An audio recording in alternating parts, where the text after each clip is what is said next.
Get ready to hear the truth about America on a show that's not immune to the facts with your host, Dan Bongino. All right, welcome to the Dan Bongino Show. Producer Joe, how are you today? Hey, I'm glad to be here this crazy weekend. Yeah, it's a big news day. I've got a stacked show for you today, so please don't miss a second of it. A lot of important stories out there. Let's just get right in. Let's not waste any time here. Hey, today's show brought to you by Quip. Quip, that's Q-U-I-P. What's Quip, you ask? Well, it is one of my favorite new products, and believe me, I mean that. My daughter, too. I had to get a new toothbrush, Joe, because my daughter stole the Quip that I got, and she loves it. It is an electric toothbrush, and it is absolutely fantastic. When it comes to your health, brushing your teeth, it's one of the most important parts of your day. Quip knows that. They've combined dentistry and design to make a better electric toothbrush. This thing, I told my wife, she's like, well, what is it like? I'm like, it's like a power washing thing for your mouth. I'm telling you, it's terrific. It's the new electric toothbrush that packs just the right amount of vibrations into a slimmer design at a fraction of the cost of those bulkier traditional electric toothbrushes. You know, they look like Pintos. You got to take them with you on the road. You can't do it, those older ones, right? And guiding pulses alert you when to switch size, making brushing the right amount effortless. Quip comes with a mount that suctions right to your mirror. I stuck that up on my mirror this morning. And unsticks to use as a cover for hygienic travel anywhere, whether it's going in your gym bag or carry-on. And because the thing that cleans your mouth should also be clean, Quip's subscription plan refreshes your brush on a dentist-recommended schedule, delivering new brush heads every 3 months for just $5, including free shipping worldwide. Quip is backed by a network of over 10,000 dental professionals, including dentists, hygienists, and dental students. Most toothbrushes don't get named one of Time Magazine's best inventions of the year, but Quip did. Use it, and you'll find out why quickly. This thing is great. Find out for yourself why. Quip starts at just $25, and if you go to getquip, that's QUIP.com, that's getquip.com/Dan. That's getquip, QUIP.com/Dan. Right now, you'll get your first refill pack free with a Quip electric toothbrush. That's your first refill pack free at getquip.com/Dan, spelled GETQUIP.com/Dan. Great company. Okay, so much going on. I had a debate where I start, but I think we need to start with the dossier and what happened over the weekend. So the Democrats released their own memo, folks. Their own memo came out, and Joe, you look watching me on video. Let me pull you up here full screen so you can get the full effect. Dude, yes, thank you, Democrats, right? Yes. What a great memo. Man alive, you would think they were working for the Trump administration. Yeah. So the Democrats released their memo, and just to give you a little bit of the backstory for those of you who just started listening to my show recently, the Obama team spied on the Trump team. The Republicans, in conjunction with Devin Nunes, released a memo describing in very lurid and disturbing detail how it happened in many respects. The Democrats, of course, who are the new police state supporters and don't believe in the Fourth Amendment anymore, Joe, or anything like that. Remember, the Democrats are at war right now with the First Amendment on college campuses. Nobody's allowed to speak.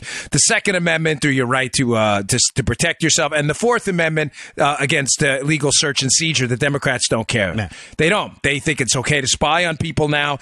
If you're a Democrat now, sadly, your party is the anti-civil liberties party.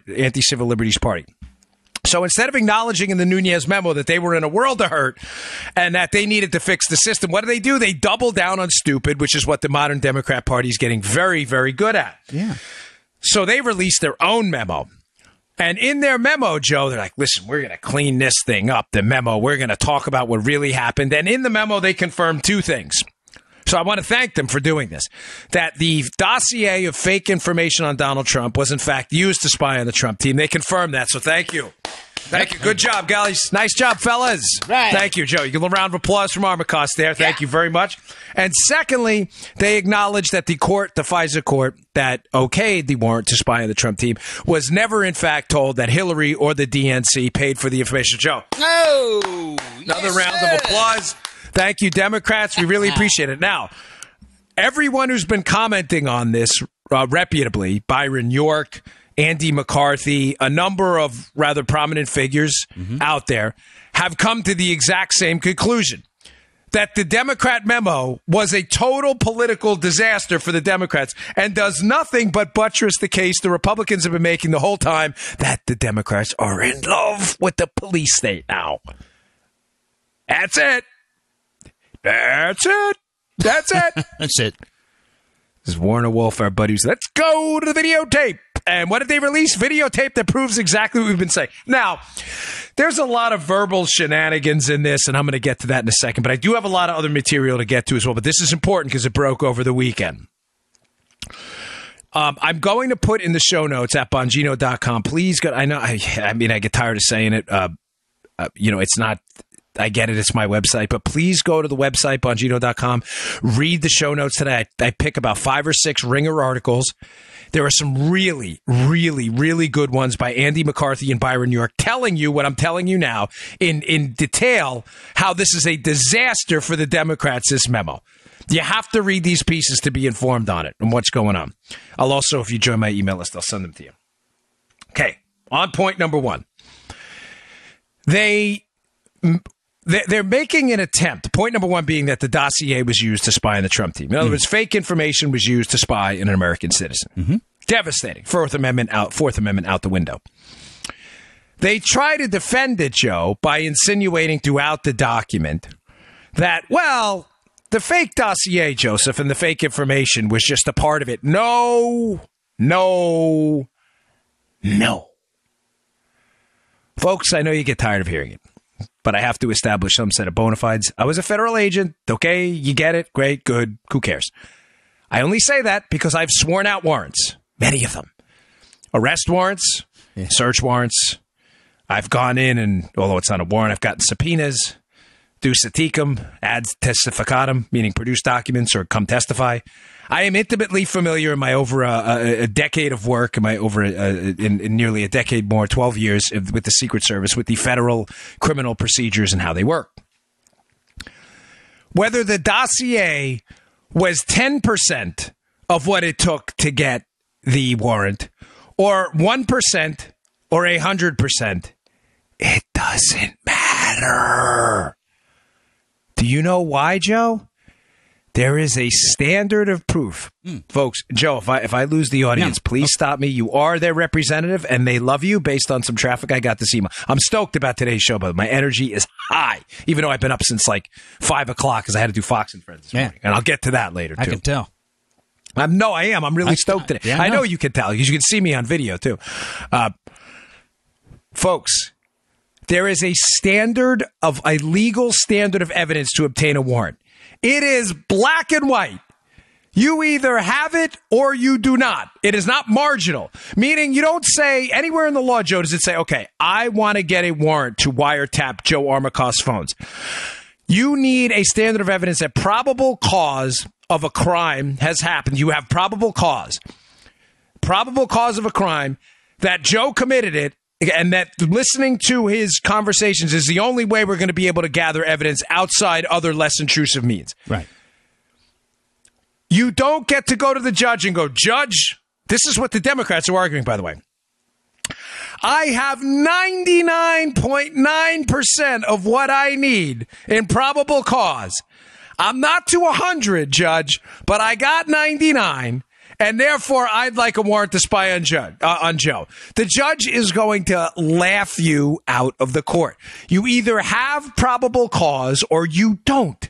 Now, Adam Schiff, the Democrat who is just a really unbelievably horrible human being, the Democrat on the Intel Committee who is pushing this memo, he's a lawyer, which is puzzling to me that he would put a memo out which defends the Republican cause and try to make it a legal-sounding document. His argument, Joe, do you see now how silly his argument is? Well, the dossier was just a part of the probable cause that we used to get a warrant. Well, what are you saying? So you're saying it was, 20%? So without the dossier, you only had 80% of probable cause. By the way, Joe, keep in mind, I'm conceding a major point to him that I shouldn't. But I'm doing it to show you how ridiculous the Democrat case is. And McCarthy goes into this at length in his piece at National Review, which will be in the show notes, which is a must read, right? By the way, I got to put this. I got so much. I love Andy, man. I love Andy McCarthy. He's a ringer, total ringer. I wait with bated breath for every article to come out. He makes this point because he's a practiced and professional attorney who has prosecuted big cases for the United States government. It doesn't matter. whether the dossier, Joe, was 100% of what the probable cause evidence. In other words, the information contained in it. Yeah. Trump was here and Trump did this and Trump did that. By the way, the dossier has been entirely discredited. But all of the things it said Trump did, the Democrats have now acknowledged that all of the things the dossier said they did was used on an application to spy on the man. They're now saying, oh, no, it was just a small piece of it. It doesn't matter. It was what you used to obtain a black or white standard, probable cause. Yeah. Without it, they're already acknowledging they didn't have the black or white standard. Yeah. There's a hard fence, folks. The hard fence is probable cause. You're either on one side of the fence or the other. You don't get to say, Judge, I'm halfway up. Halfway there. I've almost got it. Get out of my courtroom immediately will be the response. And go practice up on your criminal investigative skills. The standard is probable cause. The Democrats, if they made the case, which they do not at any point in the memo, and this is the argument for your liberal friends, if they had made the case at any point in the memo, Joe, that probable cause existed before the dossier, and it was some kind of a supplement, then they may have a case. Yeah, I hear you. But that's not what they're saying. Right. They're saying the dossier was used to establish probable cause. But don't worry, Joe. It was just a little bit. It was just a little bit. It was like horseshoes and hand grenades. We were close. We were close. we were almost there. We were 95% of the way there. Now, let me just get back to the point I was making, because I'm getting overly excited. I hate that. Because I really was looking for. I was up at CPAC last week's shows. I'm back in my studio, ready to rock and roll today. Adam Schiff is trying to make the point. Both points are wrong, by the way. That it was, say, a small portion of the information needed to get over the fence. It doesn't matter. I'm telling you, even that point is ridiculous based on a body of evidence that's now incontrovertible. The deputy director of the FBI, Andrew McCabe, who was intimately involved in these cases, has already admitted in on-the-record testimony that the warrant would have never been issued to spy on the Trump team without the dossier. He's already admitted this. Right.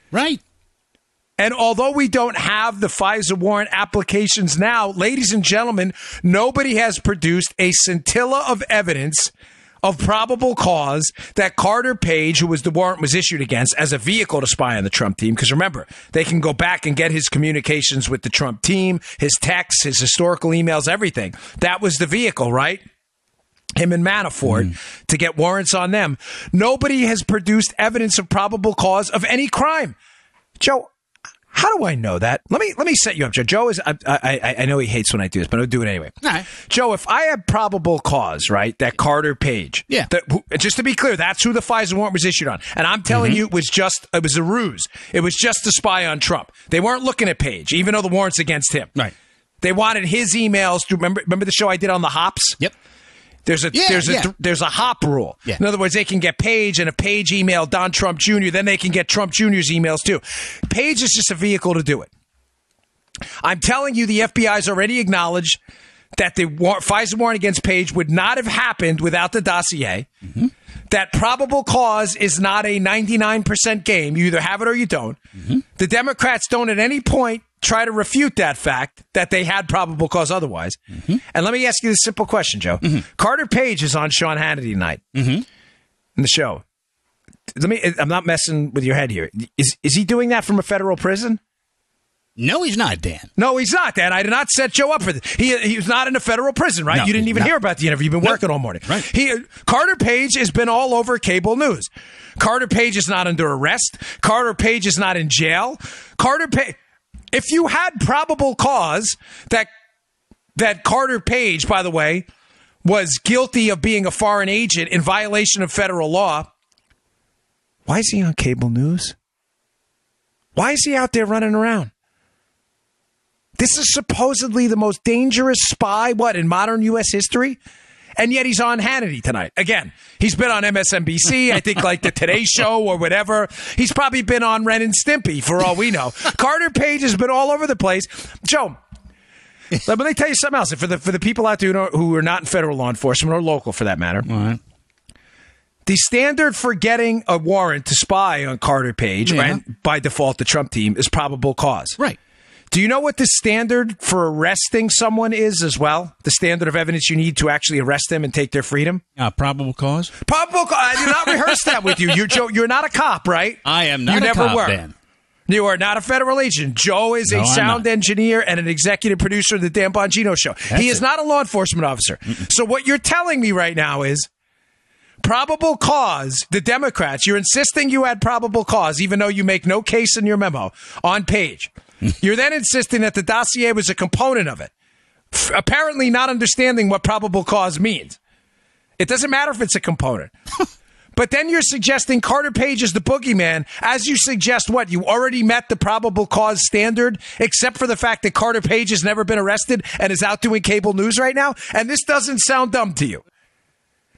Guys, ladies, listen, I know, Joe and I, we love our drops and sound bites. And we love, messing around and being, just humor sometimes takes the edge off the show because we don't want to be screamers all the time. But I'm asking not the conservatives that listen who are already convinced the Obama team spied on the Trump team. I'm asking even reasonable Democrats who might listen to our show or found it by mistake, or maybe you found it and you like it. I don't know. I know we have Democrat listeners because I get emails from this one guy, Richard. He's like a maniac. He emails me all the time. It's actually kind of funny. I always respond, thanks a lot. God bless. Drives him crazy. But I know we have Democrat listeners out there. I'm just asking you to be reasonable here. You either have to have a fundamental misunderstanding of how the law works, or you're lying.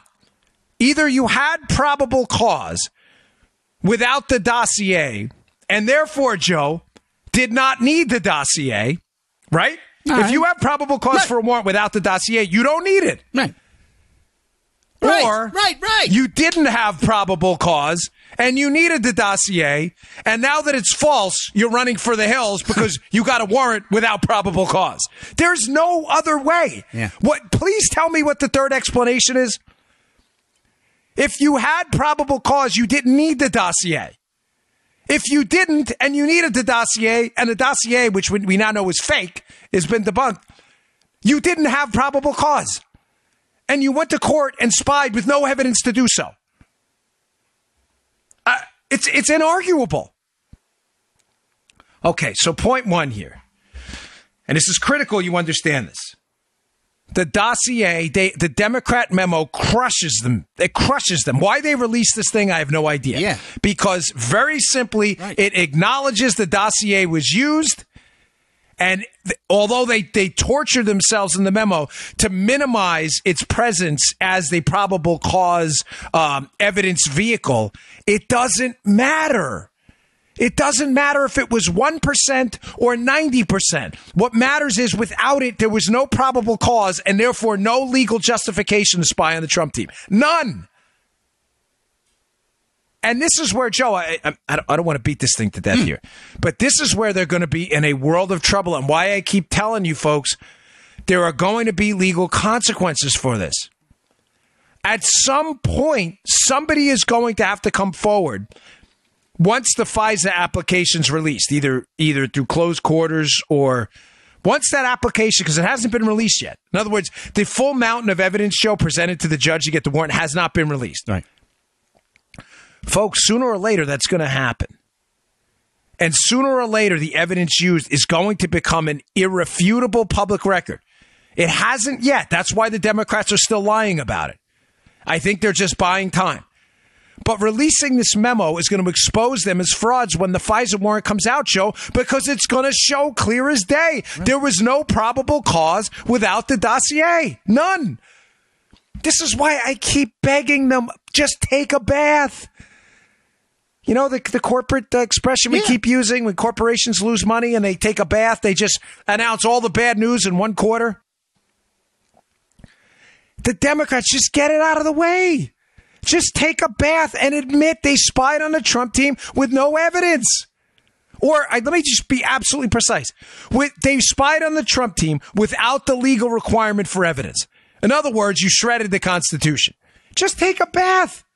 Your memo proves the point. At no point in the memo, Joe, did they refute the fact that the dossier was used. None. Yeah, I know. Because they can't. And this is what I told you. This is the difference between Benghazi and these other scandals that the Democrats managed to somehow skate accountability on. Unbelievably, by the way. Joe, there's a court paper trail. There's transcripts. There's court stenographers. You can't lie about what was said in the court. You can't. It's going to go public. Take a bath. Take it. So point number one, the Democrat memo confirms the dossier was used. Full stop. That's all you need to know.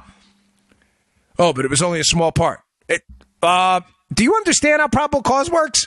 It doesn't matter. No, we had probable cause without it. Then why'd you use it? What?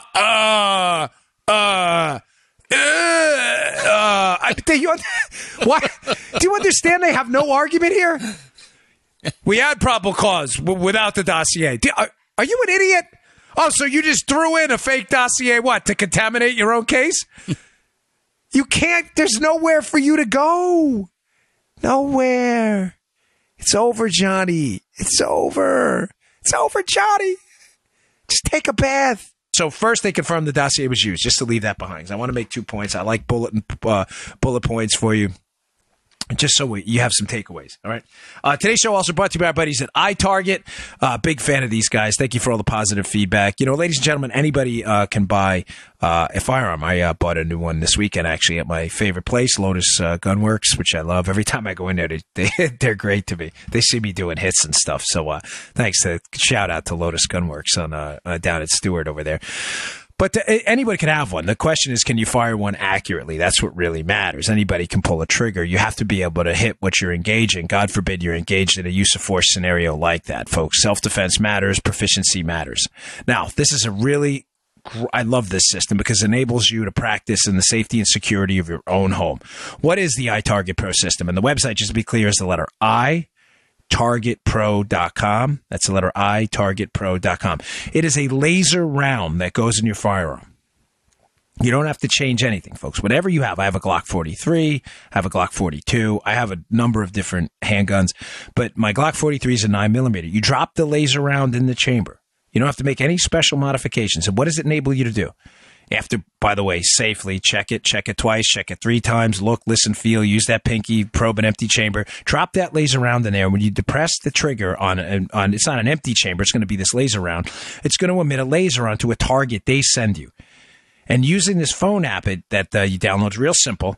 You get to see exactly where those rounds went. People have been sending me their groupings on, say, like a Monday and a Friday, and their accuracy improves dramatically.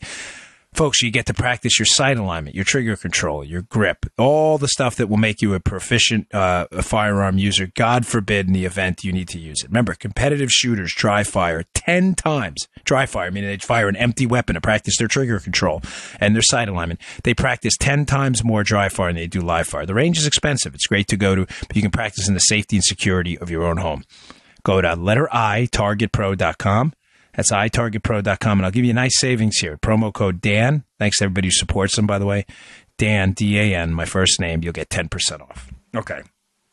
Point number 2. Mm-hmm. That the Democrat memo reinforces, and we want to thank them for it. They never at any point in the memo, Joseph, refute the fact that the FISA judge was not told Hillary Clinton and the DNC, in fact, paid for the dossier. That's correct. At no point in the memo. Well, again, I'm puzzled why the Democrats would release a memo that buttresses Republican talking point. Folks, I love to come on the show and give you the inside baseball. Here's this, here's that. If we had a slogan, Joe, right, it would be the why matters. You've only been saying it from day one. I genuinely have no idea why they were so stupid on this. My guess, because I do feel like I owe you some explanation, but I'm let me be crystal clear. I'm entirely speculating. Mm-hmm. My guess here is, Joe, is that they are so caught hook, line, and sinker with this thing that they are simply buying time until the Manafort case develops. And don't go anywhere, because I'm going to get to that in a second, because they're going to change their story again. I promise I'm going to tie this up. But my guess is that they released the memo knowing they could temporarily obfuscate and confuse people to buy time when those court documents are released, because it's going to be devastating, Joe, and it's going to show they had nothing, so they can switch the script to Manafort, and I'll get to that in a second. But it doesn't refute at any point in the memo one of the major Republican talking points, that the judge was never told a material fact that he should have been told, that the information, the debunked information in the Trump dossier was paid for by Hillary. He was never told. Now, to be fair here, the Democrats, I hate that to be fair, but unlike them, I'm going to say, well, there was a footnote in there that said that candidate one working, was hired company one to attack its other candidate, and it may have had political motives. Folks, no names are used. Joe, you think it's important that it was Trump and Hillary? You think that's important? Well, I feel like it's very important. You're right. If I'm running against Joe Armacost and I file a police report, you think it's, by the way, it turns out later to be fake. You think it's important for the judge to know that me and Joe are running for the same, say, congressional seat, and he's my next door neighbor, and I want to file a police report to make him look stupid? You think that's important? Yeah, maybe, Joe, right? None of that is in there. So the Democrats release a memo claiming that, oh no, the partisan bias was told to the judge, therefore this was fair and square, while simultaneously, Joe, acknowledging in crystal clear language that the words Hillary Clinton, the Democrat Party, do not appear in there anywhere. Yeah. Folks, I don't get it. Now, one final point. So, again, they acknowledge that the judge was never told. So to your liberal friends, when they bring this up, well, the Democrat memo said there was a footnote in there. Yeah, did the footnote indicate that Hillary and the DNC paid for it? Oh, no, it didn't? Okay, thank you. Quiet now. Thank you very much. Have a nice day, though. Thanks for bringing that up. And one final point on this. The Democrats in the memo labor themselves to again establish the credibility of Christopher Steele. Folks, I've already talked about this on the show in another spectacular Andy McCarthy piece. Christopher Steele, of course, the British spy paid to gather the intelligence on Trump from his Russian friends. It doesn't matter. It doesn't matter. Steele's credibility doesn't matter. There is no vicarious credibility, as Andy McCarthy points out. The information is not from Steele. It's from information Steele says he got from someone else. Right. And McCarthy made the point on Fox and Friends this morning, which was brilliant, that, Joe, we don't even know Steele's telling the truth. Right. Yeah. We don't even know. And he says, Joe, how do you know Christopher Steele's sources even exist? How do you know? I don't know. I don't either. Because we don't know who they are. Right. There is no vicarious credibility. If I am a source for a police department on Joe's constant felonious mopery, and I want Joe indicted for felonious mopery, and I have evidence of mopery, right? Yeah. But my evidence comes from another source, so it's like second and third hand junk. It's the other source's credibility that matters, not mine. Not the person who passes it on to the police department. I could be Mother Teresa. If the source passes me the information just doesn't like Joe, and he's a drunk who all day just has nothing to do but bother Joe, it's his credibility. He gave me the info. It's not mine. So to your Democrat friends who constantly are citing Christopher Steele's credibility, please respond. Are you unfamiliar with how this works? His credibility is irrelevant.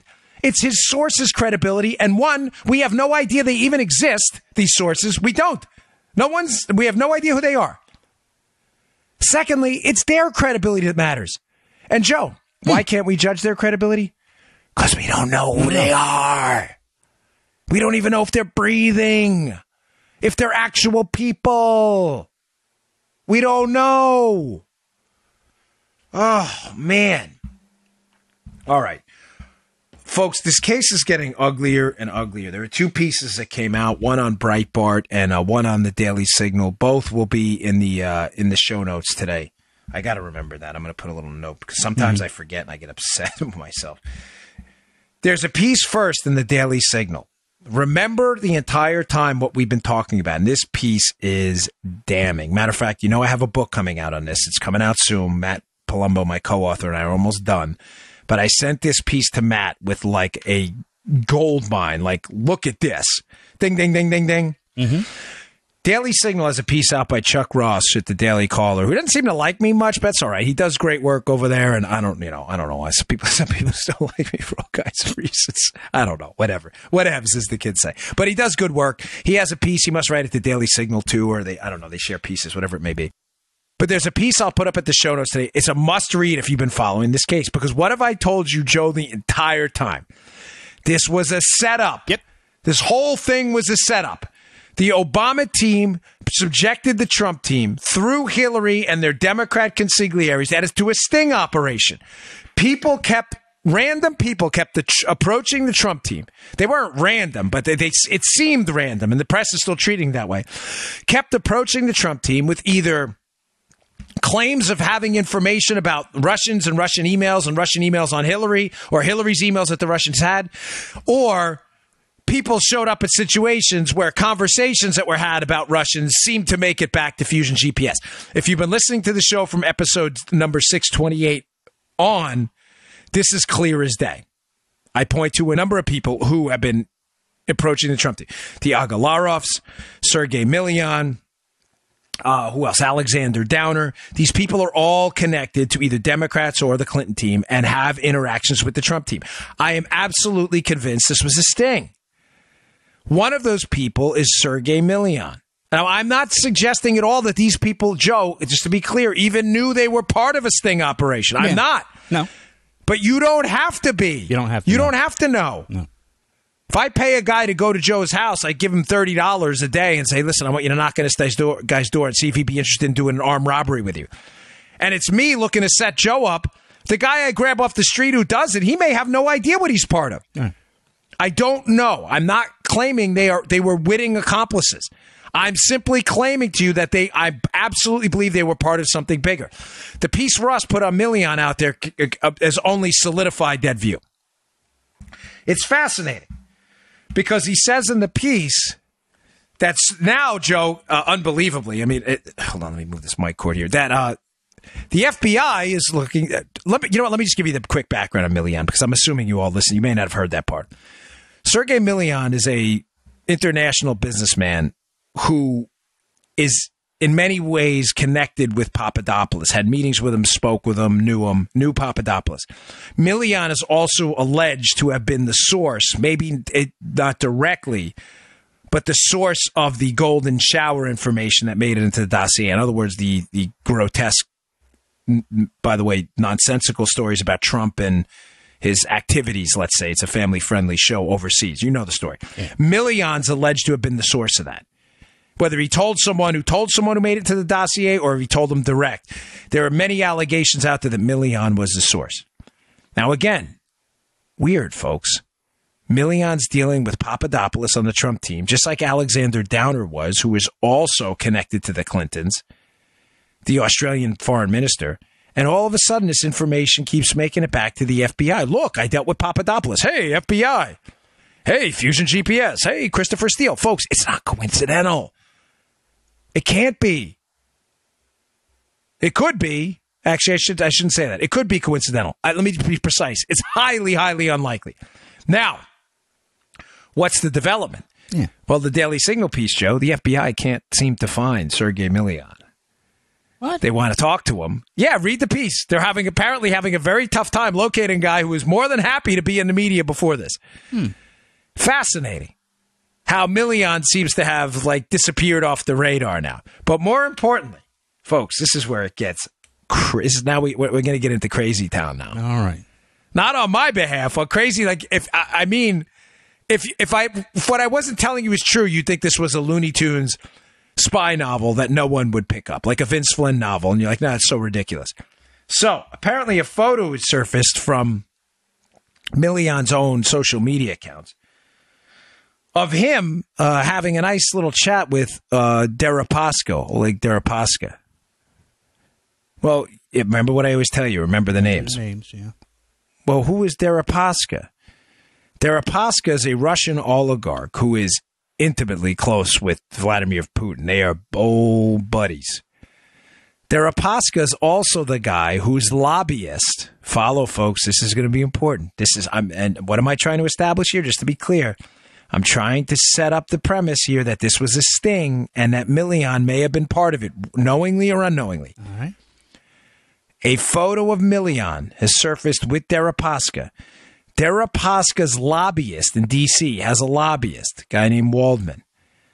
His lobbyist in D.C. is the one who reached out to Democrat Senator Mark Warner, who was investigating this matter on the Senate on the Senate side. He's a Democrat. He is the one who reached out to Warner to set up a meeting between Warner and Christopher Steele. Next stop, Crazy Town. Next coming up. Ding, ding, ding, ding, ding, ding, ding. 5 minutes, cow. Crazy Town. 5 minutes, Crazy Town. Have your tickets ready, folks. Crazy Town next. Folks, follow the... Just, Unbelievable. Is this not why I tell you to memorize the names? Because I read this piece by Chuck Ross. And, of course, Deripaska, if you listen to the show and you remember the names, should jump right out to you. So Millian is now in photos with Deripaska. Deripaska's connected to Putin. Deripaska's lobbyist tried to set up a meeting between a Democrat senator and Steele, the spy who wrote the dossier, who supposedly got the information about the golden shower from the dossier from Millian. Folks, how many coincidences in this case are going to smack you in the face before you're like, wait, what? This stinks to high heaven. Thank you, Dr. Phil. It sure does. You're damn right it does. Ooh, is that pungent? I'm telling you, this guy was set up. The Trump team. So was Papadopoulos. Downer meets with Papadopoulos in a London bar. Oh, Downer was instrumental in the Clinton Foundation getting, millions in taxpayer dollars from the Australian government. Downer involved in the sale of Australian uranium to the Russians. Downer magically communicates to American intel after his meeting with the Trump team. They know something about the Russians. Folks, this was a setup. The Agalarovs.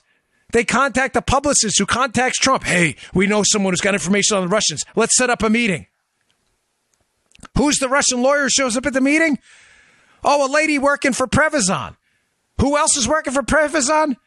Oh, Fusion GPS, the same company that bought the dossier. Folks, this was a sting the whole time. It was a setup. Guys, listen, I was a federal investigator. You don't have to be one here. This is obvious.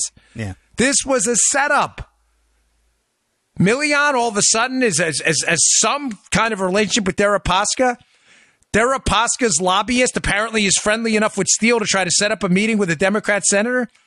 As Millian is alleged to have given the golden shower information to Steele as he was dealing with George Papadopoulos and the Trump team. Yeah. What? All right.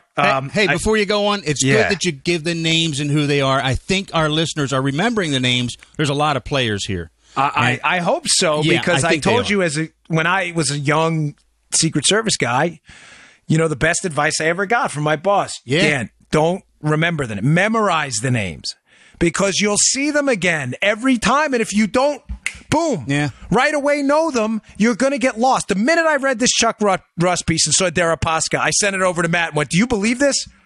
Like, everything we've been saying forever is materializing in front of our very eyes. It was a sting.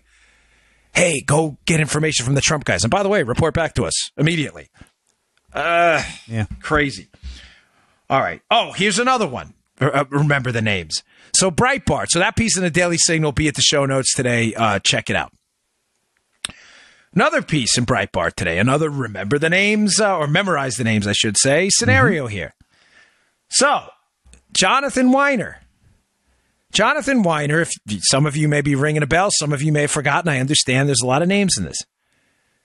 Hillary used to work at the State Department. Obviously, she was Secretary of State. She left. John Kerry took over afterwards. Hillary Clinton maintained a robust, vibrant presence in the State Department through a number of people who had worked for her husband, Bill Clinton, who stayed there under the Kerry regime. It's obvious Hillary Clinton and John Kerry are political allies as well. Hillary Clinton maintained at least a political influence foothold within the State Department.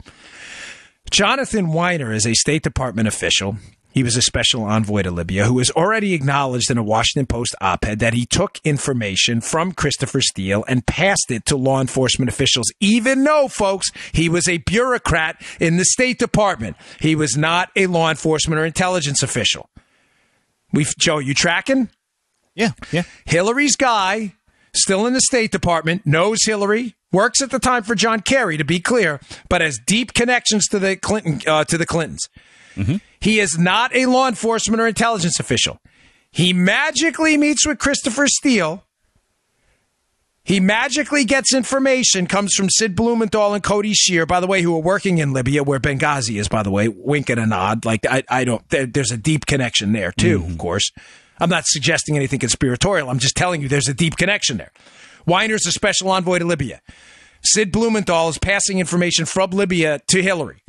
Cody Shear works with Hillary, works with Blumenthal and is gathering information and passing it to Blumenthal to get to Weiner's hands. Mm-hmm. Weiner's in the State Department. Why not give it directly to the FBI? Because they needed to launder the information. They needed to give the appearance. This is important, Joe. The Clintons and the Obama team in the setup on Trump needed to give the appearance that information about Trump's involvement with the Russians was coming from so many different places that it had to be true. Gotcha. Even though, Joe, it was all coming from the same spot. Yeah. Christopher Steele and Hillary Clinton. So what did they do? This is why I'm not suggesting to you these people were knowingly involved. They tell Blumenthal and Shear, get the information to Steele to Weiner. Weiner will then do us he'll do us a solid wink, wink, nod, nod, right? Yeah. He'll get it over to the FBI, and then it'll come from the State Department. So it'll look like super official then, man. Yeah. This is what we got to do. By the way, Weiner has acknowledged that he was the courier of information to the intel and federal law enforcement community. He's already acknowledged this in the Washington Post. None of this is up for dispute. What's the new news? Well, if you remember the name Weiner, you know all that. Well, in an article, fascinating piece by Breitbart, where did Weiner work from 2008 to 2013? APCO. You're like, huh? The hell is APCO? APCO is the company alleged by the informant in the Uranium One case, Joe, that is alleged to have lobbied the Clintons to the tunes of millions of dollars to make sure these uranium deals went through. That's where I heard that name. Yep. The uranium business. Again, another in an amazing series of coincidences. How many times have I told you, folks? The reason the Trump spying scandal, or the Obama team spying on the Trump team, that whole scandal went down is because they needed an insurance policy, as Peter Strzok even indicated, although I think he was saying it for different reasons. They needed an insurance policy in case Trump won to make sure all of this stuff went away. And they used tools who all were knee-deep in it, whether it was Victoria Nuland on her fake Benghazi talking points who worked at the State Department, helped relay this information to the FBI with Weiner, whether it's Weiner himself who was involved with APCO when APCO is alleged to have lobbied Hillary Clinton to allow the Russians to buy our uranium. They all had something to hide. All of them. Now do you understand when people say things like the swamp rats and the deep state? Oh, you guys are all crazy conspiracy theorists. Are we? You sure about that? You sure there, Daddy-O? Because everything I'm telling you actually happened. Tell me anything I told you that's a lie. What, Weiner didn't work there? Oh, didn't work at APCO? You'll prove yourself a fool quite quickly. Weiner wrote in an op-ed he gave the information over to the State Department. He already told them that. Sorry, I got a screen on, but you see that, Joe? Like, screens on everywhere in this house. Let me throw you another wrinkle here that's going to blow your mind. Not only did Weiner work for APCO, the company that's alleged, by the way, and they dispute this, to be fair. APCO does, that is. By a confidential informant, they are the company that's alleged to have lobbied Mrs. Clinton heavily to get these uranium deals passed through. Weiner worked there at that company. Weiner was part of the information superhighway to get information to the FBI through multiple channels. APCO also provided pro bono work, meaning for free. Yeah. Who do you think they provided that pro bono work to, Joe? I'll give you the initials, and I'm going to give you a hint. I'm going to see if you can figure this out. The pro bono work was provided to a entity called CGI. The first initial of that stands for a former president. The second rhymes with the word flobal, and the third one rhymes with the word Shinitiative. The Clinton Global Initiative, Dan. Dude, you are a genius. My gosh, you are the smartest executive producer in the business. Yeah. Very good, very good. And he gets winner chicken dinner. He gets a free chicken dinner for that one at the local Lincoln dinner for the Republican Party. By the way, why is it every chicken dinner at a Lincoln dinner is always awful? Can we work on those chicken dinners? I go to a lot of these things. APCO provided pro bono work for the Clinton Global Initiative. Again, folks, nothing to see here at all. It's all a big coincidence. Don't you worry. None of this happened. We're all crazy. It's not. I mean, it's the worst spy novel ever. If you submitted this for publication, you would be laughed at. You would be mocked. All right, today's show also brought to you by our buddies at Filter By. Listen, it's been really cold over the winter. Thankfully, it's starting to warm up down here in Florida. But the problem even with the warm up in Florida is you get a lot of pollen, mold, and allergy-aggravating pollutants in the air. So either way, your HVAC system's working overtime. Folks, you don't want these things to break on you. It cost me a fortune. Both of mine blew out at the same time. I had to replace my ductwork, everything. If you aren't properly maintaining your filters, you're not only breathing unhealthy air, I was going to say crappy air, but we don't want to say that. But it's still crappy, but it's also unhealthy. You might find yourself with no heat and thousands in repairs. Now there's a better way with FilterBuy.com, America's leading provider of HVAC filters for homes and small businesses. You got 1,000 filters in your small business? These are your guys. You got 2 or 3 in your house? These are your guys, too. FilterBuy.com carries over 600 different filter sizes, including custom options, all shipped free within 24 hours, and they're manufactured right here in America. Good job, FilterBuy. FilterBuy offers a multitude of MERV options all the way up to hospital grade, some pretty clean air. So you'll be removing dangerous pollen, mold, dust, other allergy-aggravating pollution out of the air while maximizing the efficiency of your system.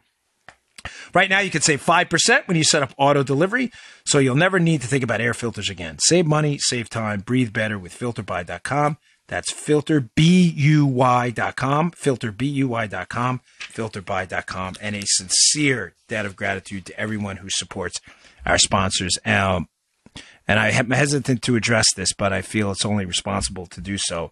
Most of you have emailed, who know what I'm talking about, have emailed me about it, but we have dropped a sponsor. It's a good company. They're not a bad company, but they made, I think, a very bad decision, and we have terminated our relationship with them. And I haven't told Joe about this before the show, but most of you have emailed me. I've responded back to you, and most of you can figure it out. We don't take that kind of money, and we never will. I'd rather go broke. So thanks for the emails on it. But I don't feel any need to further. They do good. They do a good job. I wouldn't have taken them on in the first place otherwise. But nah, my wallet will go dry before we do that. Okay, moving on. And that, by the way, that had nothing to do with FilterBuy. That is a great company. Obviously, we still did. I'm talking about a totally different thing. And those of you who emailed me on it, you know what I'm talking about. Folks, very, very, very important case being heard today. I'll tell you after the show, Joe, by the way. Okay. Huge case being heard in the Supreme Court today. This is going to be of mammoth importance. It is the Janus case. You mean, the Janus case. What the heck is this? The Janus case. Here's the deal. I'm not going to beat you up with the details on it because this is not Lawfare blog, right? But it's a case that's going to deeply impact the power of organized labor at the government level, state, federal, and local to influence politics. Right now, folks, it's clear as day. It's not a knock on union employees. Please don't email me hate mail. Well, you can. It's free speech. You can do what you want. I'll read them, but you're wasting your time. This is not what I feel. My brother's a union employee. So was my father for a very long time. You guys do, and ladies do hard work. God bless you. I'm simply saying that the model that organized labor management and interests have is not sustainable. It's just not. The finances aren't there for it. It's a violation of basic math. Saying otherwise is simply ignoring the hard reality, okay?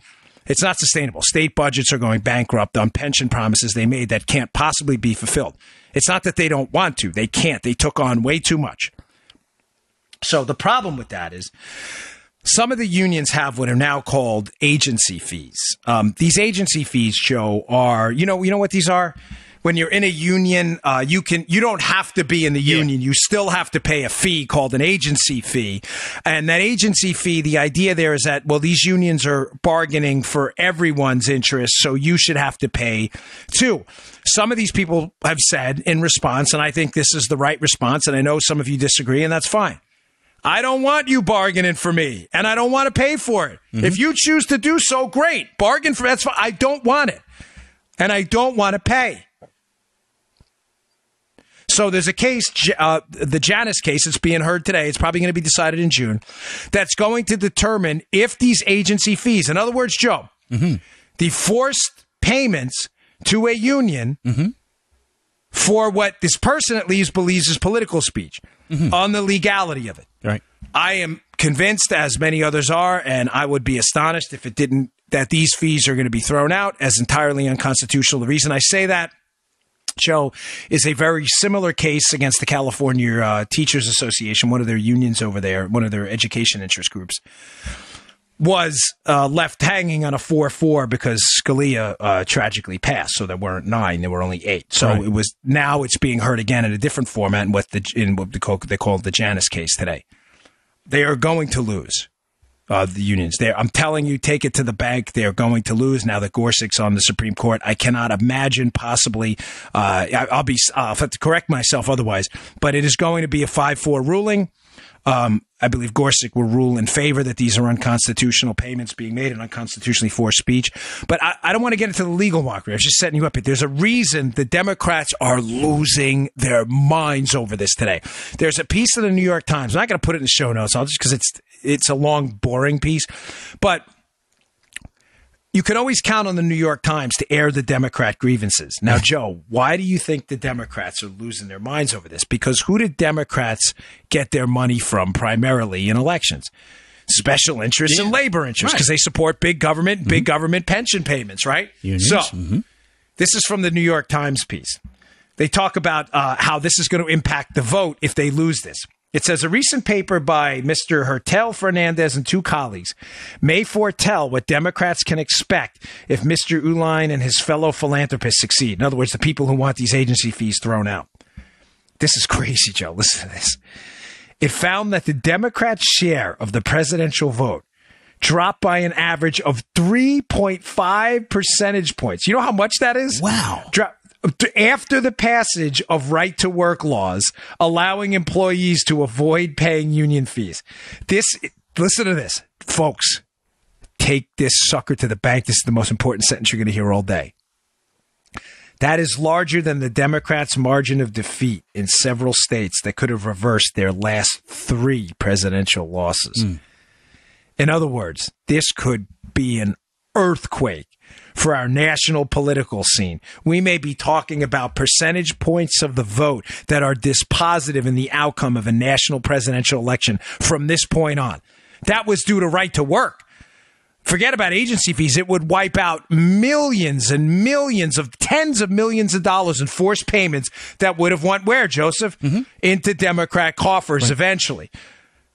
Folks, they are in a full-blown panic over this. Again, union guys and ladies out there, I love you. It's coming from the heart. Whether you believe it or not is your call. I don't care. I know what's in my heart. My heart is pure. I'm telling you, you have not been represented well. You have been represented by people who made demands that could not possibly. And Joe, we said the same thing about Social Security last week. It impacts me too. So don't give me, it's easy for you to say, man. No. Time out. You don't listen to my show. I gave up my government pension, so no one's going to lecture me about it. Thank you. Have a nice day. I'm simply telling you, if this thing goes down and these payments are no longer forced for people to pay in the unions that don't want the representation, it is going to be catastrophic for unions. And it's their fault, Joe, for not balancing, my opinion, for not balancing their political interests. That's not what they did. Big mistake. Okay, let's see. How are we doing here on time? All right, I got time for one more thing. You good? All right. This is going to be a tough one. So, I have a personal friend in politics Brian Mast, who is a very heroic, patriotic American. He is the congressman in District 18 in Florida, where I live, down here in Martin County. He's still a friend and will remain so. But he is my representative, and he is in the public sphere, as am I. And people take shots at me, and it's fair enough. I disagree with him, but he has made a catastrophically bad decision. I didn't tell you this either. No. So Brian is a member of Congress, again, Florida District 18, and came out with a decision to basically put severe constraints on the sale of rifles, chambered in sportsman rounds and self-defense rounds and all kinds of rounds. It is an awful decision. My problem with this decision is that it's not how Brian ran for office. He ran as a Republican, and I was a friend to him, and I warned him one time that a lot of people placed their faith in him because he's a war hero, and he was, and he still is, but that they would be severely disappointed. Folks, I'm saying this because it's painful and it's personal what happened this weekend. I'm not going to relay any personal communications. It's not relevant to the conversation, but I just want you to understand, just like I told you about the sponsor situation, that this isn't just a show to me and Joe, all right? Right. Joe, I think you can attest to the audience. I don't need the money anymore. Thanks to a lot of success. Listen, I'm not sitting here, hey, look, I'm not doing a Thurston Howell on you.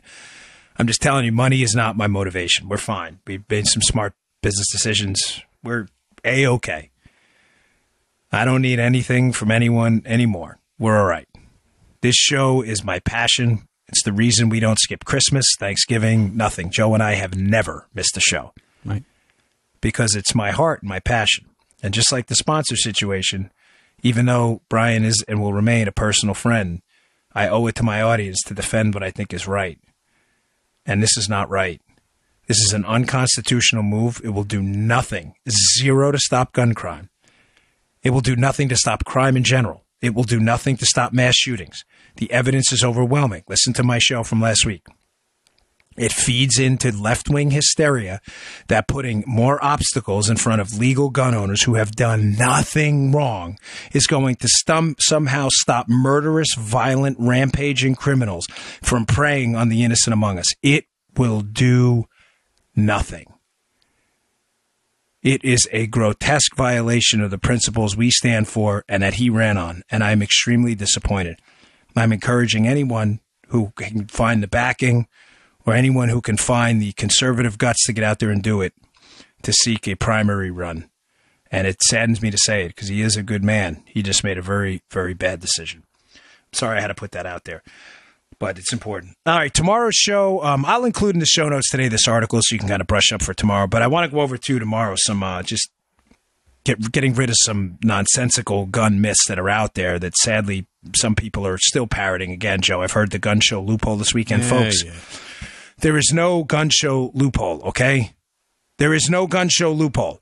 There is no federal gun show loophole. There is no state gun show loophole. It is nonsense. The gun show loophole is a myth.